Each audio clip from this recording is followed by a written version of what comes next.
Good morning, and thank you for joining us today. Welcome to Walter Reed.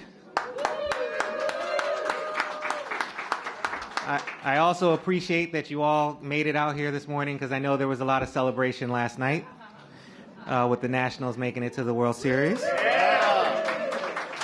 Wait, didn't the Yankees lose? I think they did lose.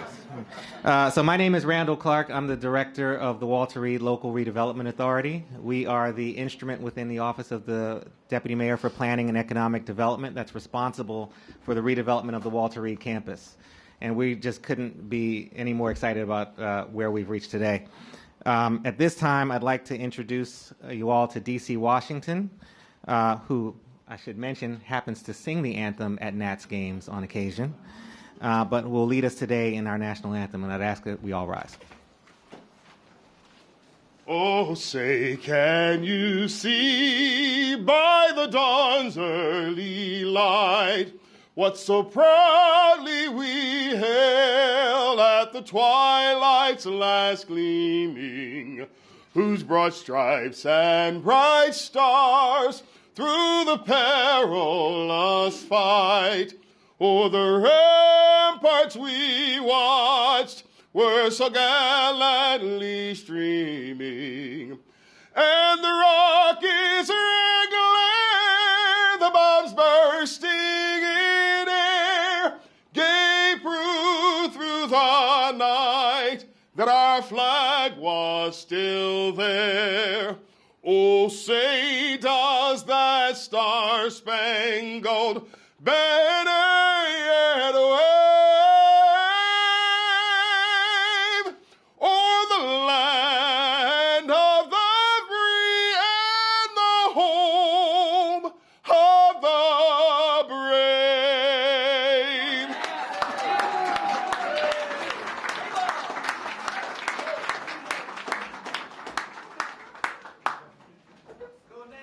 Go Nats, right? I think we're all in the right spirit now, right? Really? Wow. I should also mention, in addition to having the most perfectly apt name for the event, D.C. Washington. I know. In addition to singing the anthem for the Nats, D.C. is also a 22-year veteran of the United States Army, so also very fitting for today. It is a very special day to us to cut the ribbon on the first, not only the first affordable housing, but the first housing here at the Walter Reed campus. Before we get started, I'd like to acknowledge some of the folks who are here today. I started in this project more than 10 years ago as a citizen involved in the planning process, and got to see this leadership up close and direct, and worked closely with the first person I'll acknowledge, our mayor, Mayor Muriel Bowser. Also like to acknowledge your council member and mine from Ward 4, Brandon Todd. Our interim deputy mayor for planning and economic development, John Valchicchio. Also our DEMPES director of real estate, Sarosh Olpadwala, who I believe is hiding in the back. Elliot Tomingo, the director of the mayor's office of Veterans Affairs. Department of Housing and Community Development, Polly Donaldson, who also has that 12, 15-year history with this project. DC Housing Finance Agency Director, Todd Lee. Director Lee. DC Housing Authority Director, Tyrone Garrett. Did I say Tyrone? DHS Director, Lauren Zellinger. Did I miss her? And I'd also like to acknowledge, although I don't see many of them here, the members of the Walter Reed Community Advisory Committee, citizens who volunteer their time to help us get this project done. Included among them ANC 4A Commissioner Steve Watley, 4B Commissioner Jeff Bromagem, former ANC Commissioner Brenda Speaks, and community representatives Alice Giancola, who represents Tacoma. I see represented here by Tony Giancola. Lila Batiste, representing Shepherd Park, and Margaret Singleton, who represents Brightwood. I'd also like to acknowledge our friends from Help USA, who you'll hear more about as we go, and our master developer for the parks at Walter Reed, Hines, Urban Atlantic, and Trident Development. They are sprinkled throughout here, but thank you all for your work. I would be remiss if I did not acknowledge all of my colleagues from DEMPED, all past and present DEMPEDers who've worked on this project. A special thank you to Thaddeus Green, Jennifer Castor and Susan Longstreet, Kate Hardig and Shonda Washington, and the many current and former DEMPEDers who've worked on this project for the last 15 years. We'd like to thank our outside counsel because things like this don't happen without attorneys. Seth Kirshenfeld and Hillary Jackler of Kutak Rock. We'd like to thank Jeanette Musil and Jim Holland and everyone at the Department of Defense Office of Economic Adjustment who've helped us through this process. And most importantly, our veterans who have joined us here today, and there are many veterans here today.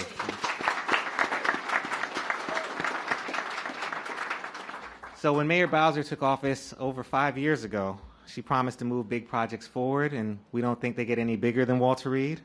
At completion, this new community will bring 3.1 million square feet of development, over 2,100 new units of housing, 5,000 new jobs, office and retail amenities to the community. The parks at Walter Reed will bring world-class healthcare, retail, residential, and homes for seniors, and a place for conferences, gathering, and recreation, and so much more. And today we gather to celebrate more progress at Walter Reed, our first affordable housing community. We have an important partner to thank for getting us here today, Help USA, a national organization dedicated to ending homelessness, and in particular for our veteran community. And please join me in welcoming Help USA President Tom Hamelin.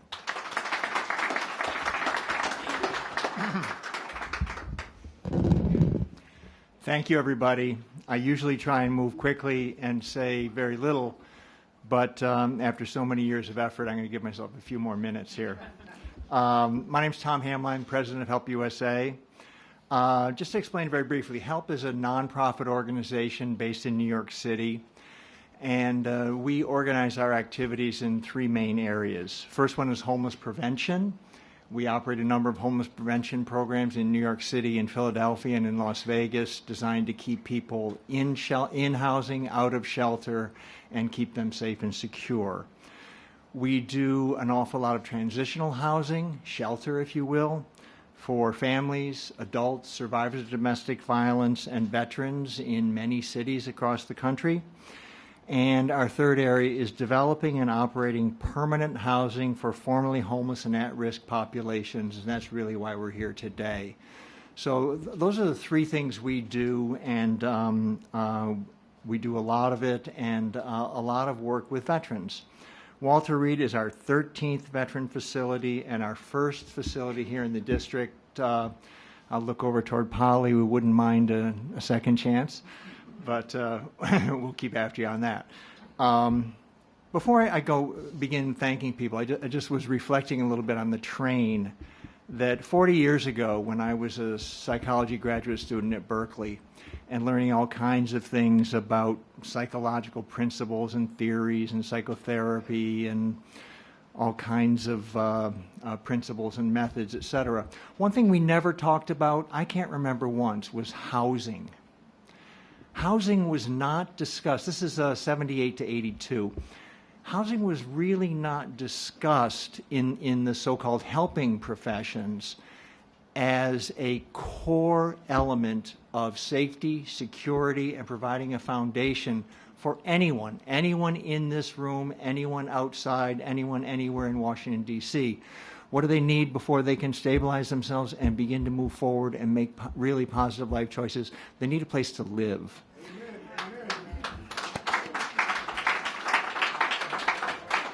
And it's also the relationship between housing and services and the recognition that housing is the core human service.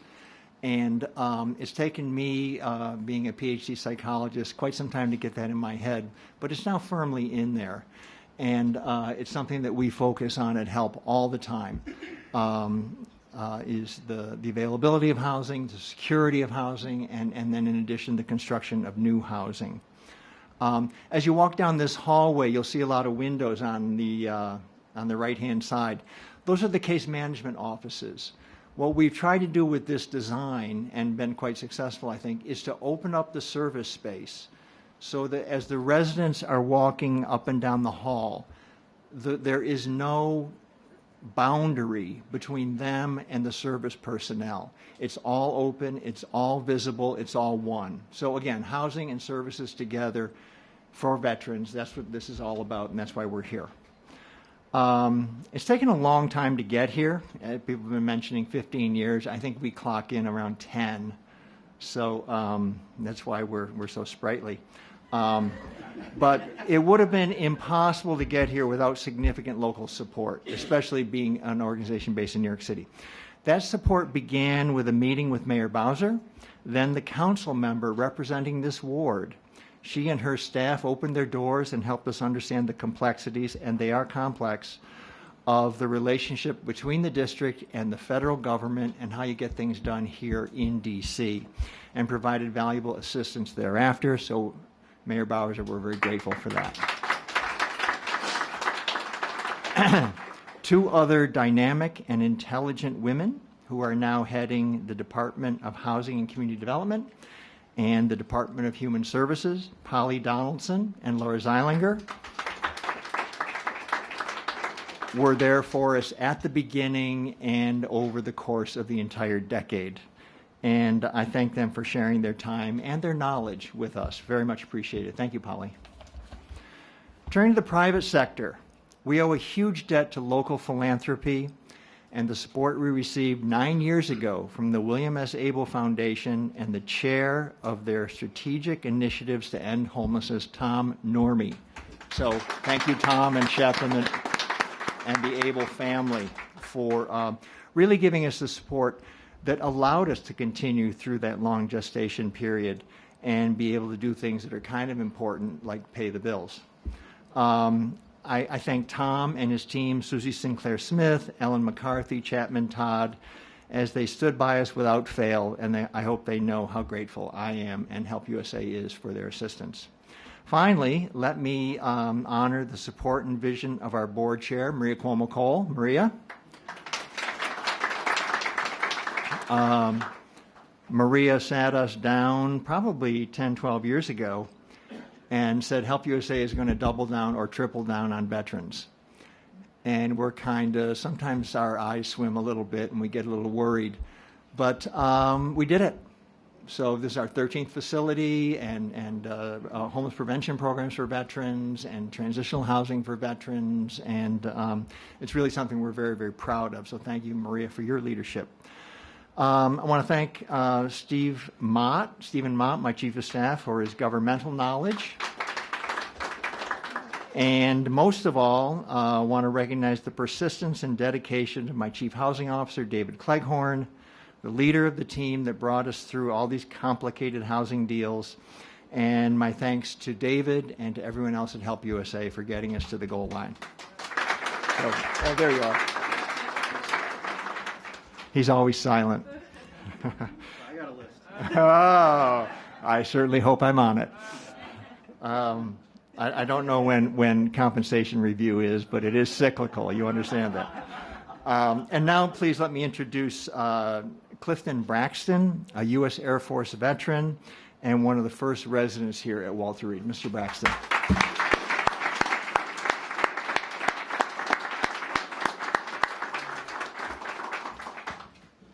Good morning, everybody. My name is Cliff Braxton. I'm a U.S. Air Force veteran, Vietnam War area. Vietnam War era. Served in Thailand. Support. That's where my first that's where a PTSD occurred. My first PTSD occurred here on this campus. I was about 4 years old at the time. And my father had re-enlisted back in the service. He got out after the Second World War, couldn't deal with civilian life. So he went back in the service. That's what he understood mostly. And while he was over in Germany, a Jeep flipped over on him. And they air vac him here to Walter Reed.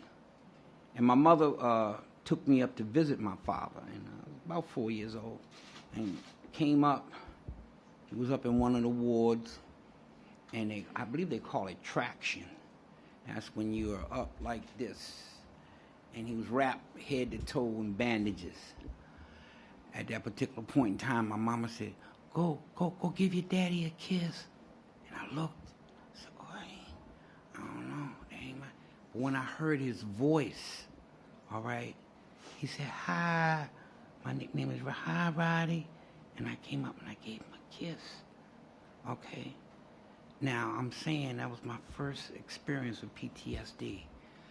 And the reason why I'm saying that is because they used to bring movies out, different movies. One was Frankenstein, the other one was The Mummy. And every time The Mummy or Frankenstein did this, I took off out of the movies. It took me right back to that point there. So I'm saying that this is a healing, this is a homecoming, greater or lesser degree to me. I'm 72 years old, and that was about 68 years ago. And in the interim, like I said, I was Vietnam War era, and a plane came in, wiped out my crew. One of our planes called Friendly Fire, but he came in and my job was to get, if plane broke down on the runway, pick it up, get it up off the runway, because you got other planes running around, running out of gas. Plane came in, and I'm on a Coleman, which is a little tractor. It turns around like that, and I'm taking pictures, because I learned single lens reflex. I'm taking pictures. And I told him, man, get this thing out of here. And as he spun the tractor, the plane went by me like that. Tore everything in front of us. Fire engine, command car, crash recovery truck.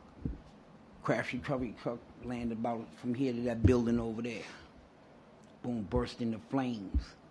Now where I was at, they had Coleman's, not Coleman's, but fire extinguishers on wheels, right? And I grabbed a fire extinguisher and I'm running over to the crash truck because I'm seeing the flames. And I get over to the crash truck and I reach down for the hose, and somebody cut the hose on the fire extinguisher. And the reason why that fire extinguisher was there for what they call Agent Orange birds. But if you put water on an Agent Orange bird, it's subject to explode. So I went after the pilots. People stopped me from getting to the pilots. They were going for their 45s. But anyway, they got me. And I came back here. When I came back here, I did not know that there was something clicking in my head. At that particular point in time, the only thing that shut it down was alcohol and drugs. That's the only thing. Psychedelic Shack, that's where it's at. Psychedelic Shack, that was out when I came back. And that's where I went to. And it took me almost another close to 20 years before I could get some relief from that. My wife, at one point in time, she would have to get at the foot of the bed to wake me up. If not, I wake up swinging. I got 9 kids, 19 grandchildren, 4 great-grandchildren. They want me back in their life today. This is, and I'm saying, and thank God for this particular building and stuff. Because you people have cared, especially you. You have cared about people. He said it was housing. And we needed. There are vets I still see on the corners with signs. God bless you. Help me, I'm a vet. $5, $1, whatever. I can't give to everybody because I'm broke. You understand? Name the game. But I had to learn how to do and be kind to me. And that's what this is about. How do I be kind to me? I had help along the way. I had to learn how to accept help. I'm one of those people that we're warriors. But again, warriors need help, support. This is support for us. Thank you. And with that and all said, I'm going to introduce our mayor, Miss Muriel Bowser. Thank you. Thank you. Well, good morning, everybody. Let's give Mr. Braxton a big round of applause. I think his story is not a single one, and may be representative of a number of people here, and a number of people around our city, and a number of people that we're still waiting to welcome home from their service. When I sat down here, I almost had, I did have tears in my eyes, because I remember, like so many people here, how long this community has worked together to bring Walter Reed back. And we made a promise. We made a promise that a community that has served our returning veterans at Walter Reed as the premier medical hospital could also serve our returning heroes with housing. And now the very first housing development that opens on this campus is for veterans exiting homelessness. We are, and that's a promise kept. And I want to acknowledge, council member, that the Ward 4 community really locked arms and said that we are a prosperous city and a generous city. And certainly we can muster the effort in the planning and the resources investment to support our fellow Washingtonians and our veterans. We're talking about housing all week. In fact, we talk about it all year, every day, and every second of every day, because we recognize that housing first is the strategy for the District of Columbia. We know for sure that when people have safe and affordable housing, that they can work on every issue for themselves and for their families. And it is important that we continue a strategy to house every Washingtonian. Yesterday, with my housing team and our OP team, and you heard Randall acknowledge all of the members of the DC Housing and Economic Development teams, but I want to acknowledge them again. So please acknowledge Randall Clark, who is leading our Walter Reed development, and all of our DIMPED team. Thank you. As well as all of the housing officials who have been acknowledged, including Polly Donaldson and Todd Lee, who are doing a tremendous job for us. We are talking about two documents that we released, the Housing Equity Report and an update to our comprehensive plan. All those two documents cement our commitment to build 36,000 units of housing by 2025 and to make sure that those units are equitably distributed across Washington, D.C. The people of across the income spectrums and backgrounds should be able to live in all parts of our city. You know well our commitment to ending homelessness in Washington, D.C.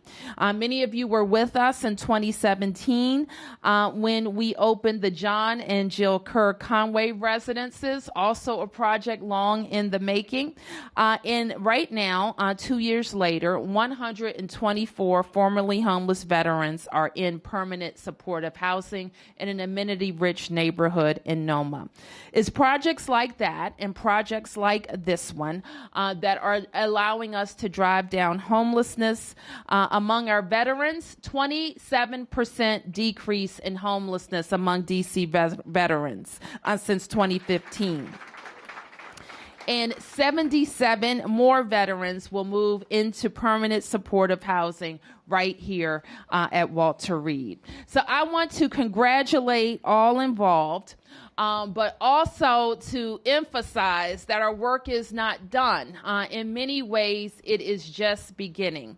Affordability in a city like ours that is so hotly demanded. People want to stay here. People want to move here. People are being born here. People are getting old here. We really have it all. But what that also means is that the pressure on housing prices is steep and significant. And if we have to be intentional about how we help everybody in our communities get there. So we're in a winning mood in Washington, D.C., you might know. How about those Nats? I'm in a winning mood. I told people that we were the sports capital. Nobody believed me. So our teams just keep showing them. Our Washington Mystics in their new stadium are now world champions. And for the first time since 1933, there's going to be a World Series in Washington, D.C. So let's keep winning by focusing on how we can bring all of our veterans home in safe and affordable housing, but also productive career paths. And our offices, Elliot Domingo, you may know, who is the director of the Mayor's Office of Veterans Affairs, is very focused on making sure we have state-like services for our veterans. That is, until we become the 51st state, when we will have state services for our veterans. And so I'm very pleased now to introduce my friend and my council member and your council member who has been very focused on bringing Walter Reed into its full glory, bringing it back and working with our economic development team, including Deputy Mayor John Falchicchio, as well as the development partners on this project, and getting DC residents hired and DC businesses to work. So with that, I want to introduce Brandon Todd. Thank you, Mayor Bowser, and good morning, everyone. I am so thrilled and excited to be here with all of you this morning. Thank you to Randall Clark and Mayor Bowser and John Falchicchio and Polly Donaldson and all of our government partners and our nonprofit partners at Help USA. Today is the culmination of a lot of years of hard work. And as the council member for Ward 4 the last 4.5 years, as I look across our ward at various projects, there are not many that I can say I worked on when I was a staffer at the Council of the District of Columbia and have had the opportunity to pull over the finish line as the council member representing the best 84,000 people in the District of Columbia. But I want to first acknowledge and thank you, Mr. Braxton, for your service to our city and to our nation. And I want to thank and congratulate the 77 new residents that will call this amazing facility home. Let's show them a little bit of love.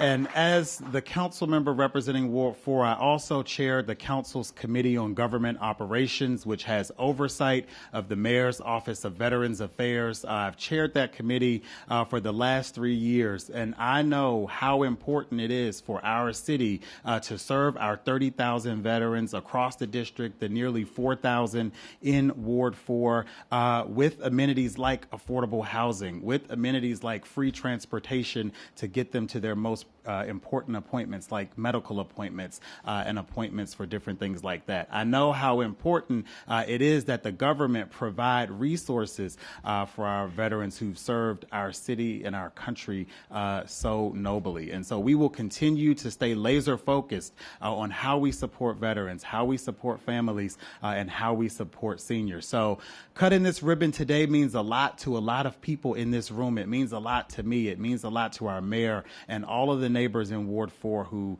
stood with this project a decade and a half ago and stood with everybody who was chosen to bring housing here. And we're just thrilled to be here today. So congratulations to everybody. And I'm going to now invite Polly Donaldson up.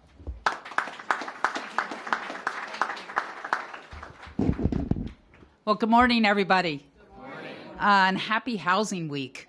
We have a lot to showcase and a lot due to the vision and leadership of Mayor Bowser. It's a pleasure for me to be able to support that vision and leadership here in the district. I want to also acknowledge some of the DHCD team members who made this project possible. Ray Slade is here. Where are you? I know Ray is back there. He was the project manager, and Antoinette Moore was the staff attorney, both equally important in getting this project to the finish line. Well, as has been alluded to by many, I first stepped foot on the Walter Reed campus more than a decade ago.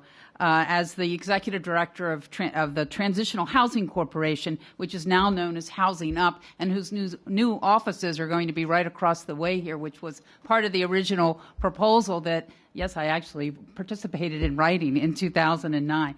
I really didn't imagine at that time that I would be standing here today as director of DHCD, but I did imagine that these units would be delivered, and here we are. So 77 units later, congratulations. Before I go further, I'd also like to acknowledge our partners in government who are working daily to make homelessness rare, brief, and non-reoccurring. That includes Director of the Department of Human Services, Laura Zeilinger, and the Director of the Interagency Council on Homelessness, Christy Greenwald. So let's thank them as well. When I started at DHCD in 2015, I made it clear that our resources would be used in part to aid our fight against homelessness. Beginning in 2016, I required that the consolidated request for proposals for our Housing Production Trust Fund would require 5% of all units funded to be set aside for permanent supportive housing, like Help USA Veterans Housing. And while this project specifically used federal HUD funds from the Community Development Block Grant Program, and I see Marvin Turner here from HUD, thank you. This is why those federal funds are so important, and we must always advocate for them because of how we use them. We put $10 million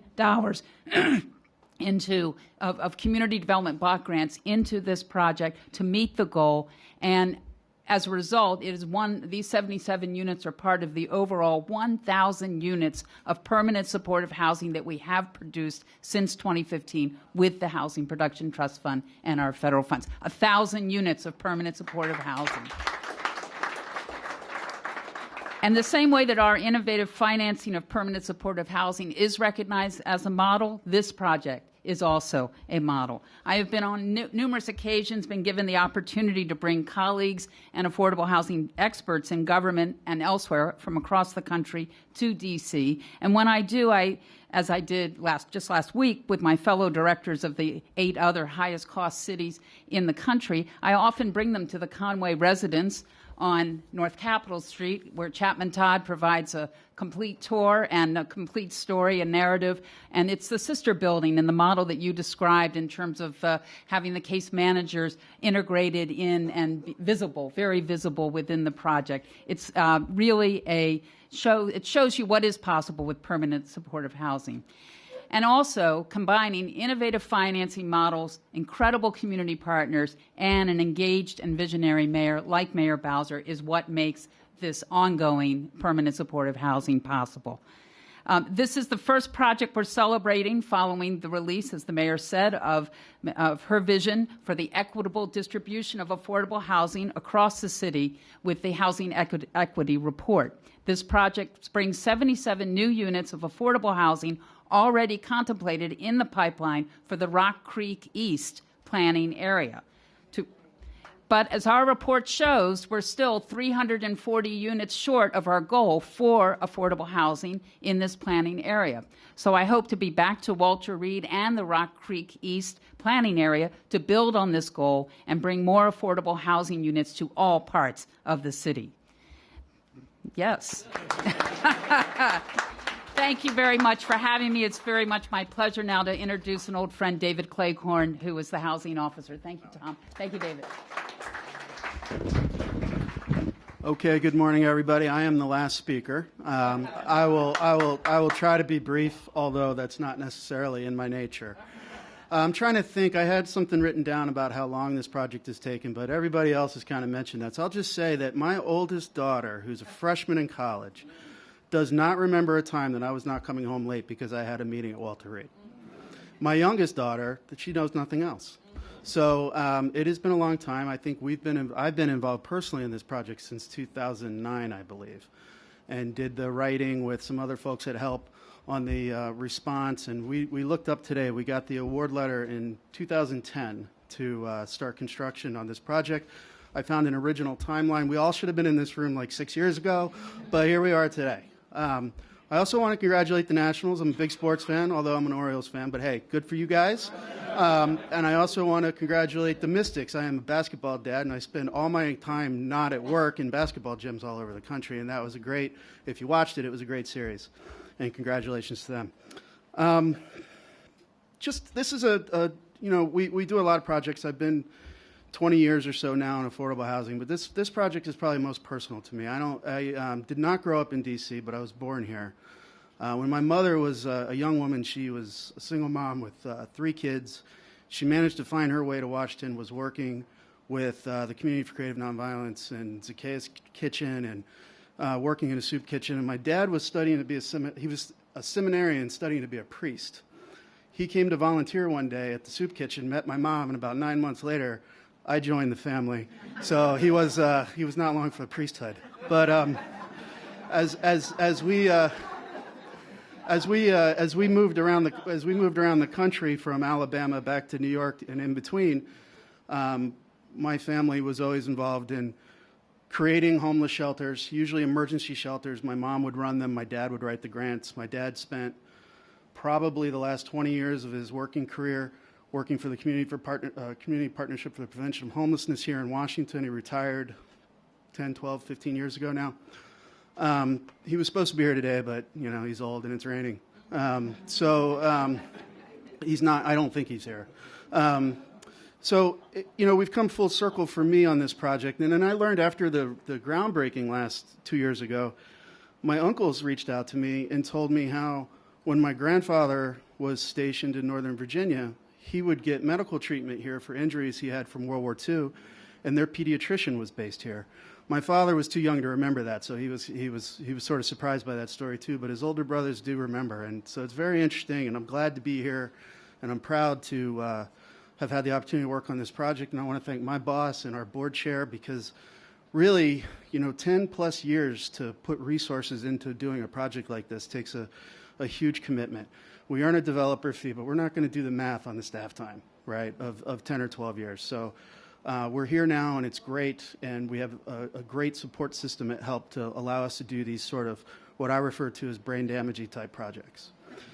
So that's my personal blurb. I want to thank our development team, starting with Scott Mattis, and I saw some other folks from 1 Second Associate Architects. They're probably way back there somewhere that did the design work. Our owners rep who were here on the day-to-day, making sure that the contractors and everybody were getting along with the architect, Vanessa and Carlos Ibrin, who I believe are also in the back somewhere. The general contractor, Ellisdale Construction, Ward Bell, Ben Finkhausen, Glenn Barrett, and I think I saw Kevin from Ellisdale, Kevin Ash. And then I'd also like to thank, Tom mentioned, but Chapman Todd and his staff. Chapman's been involved in this project since the very beginning when he was at Catholic Charities. He's helped me work through the myriad of local D.C. Intricacies with a lot of skill, and he's going to remain involved in this project going forward, helping us make sure that social services are delivered and that sort of our eyes and ears on the ground here. So I appreciate all the work that Chapman and Charlene and his staff have done. So I wanted to acknowledge them. I also want to acknowledge, I don't know if they're here, but our attorneys from Stuart Popple, who is an attorney that we work with on all our projects, who's not here, and I'm not sure if I see any of our other attorneys here, but the attorneys are very important on projects like this, and they spend many overnight putting these deals together with us. And then my staff, Laura Mishner, Jocelyn Torrio, Michael Telsford, who are here, and Serena Miller, who oversees our property management, and Mary Braxton, who's going to run this building on the day-to-day. She's over there. And I know that most of these folks have been mentioned, but of course we couldn't do this project without support of local government. The tremendous commitment in CDBG funds, it's north of $10 million. I think you were rounding down. But Mayor Muriel Bowser, Councilmember Todd, Polly Donaldson, we have, I'm not sure who the folks are, but the D.C. Housing Authority providing local LSRP subsidy for our residents, the Interagency Council on Homelessness, and DCHFA, who provided the bond financing, is DHCD, who provided the rest of the money. And then that doesn't get us all the way to the finish line, of course, so we have our private funders, and on a project like this, we had a bunch of them. But we have the John Bon Jovi Soul Foundation, and Heather Goldfarb is here somewhere. I think she's that way. Tom had mentioned Tom Nurmi and the William S. Abel Foundation, who are here. Federal Home Loan Bank of Pittsburgh, the Harry and Jeanette Weinberg Foundation, and then we had grants from City Community Development, Northrop Grumman, and what we refer to as the Help USA Fund, which is money that Maria and our board raise through various events that we usually use as the last piece of the puzzle as money to put into the project. So, last but not least, I'm going to get killed here. National Equity Fund, who's our tax credit syndicator, and Finema and Stephen Burkhardt are here. But National Equity Fund, this was a very complicated deal. It will make your brain hurt to think about all the shared uses, and you're dividing buildings vertically and horizontally, and it's a very difficult project. National Equity Fund stuck with us the whole way, as did TD Bank, who is our bought the bonds and is our lender, and Gloria Bell Cruz is here from TD Bank. So with that, we're supposed to cut a ribbon. We were supposed to be outside. I think we're going to invite all the speakers up and the funders that were here to cut the ribbon if we can fit. And if it will help, I will gladly get out of the photo. All right, great, and thank you. We're going to cut the ribbon, and then there actually are some refreshments. So folks are welcome to, after we cut the ribbon, go back and visit a unit and actually get to see some of the building. So thank you.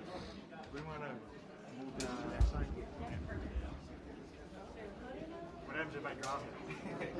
Then we got another one.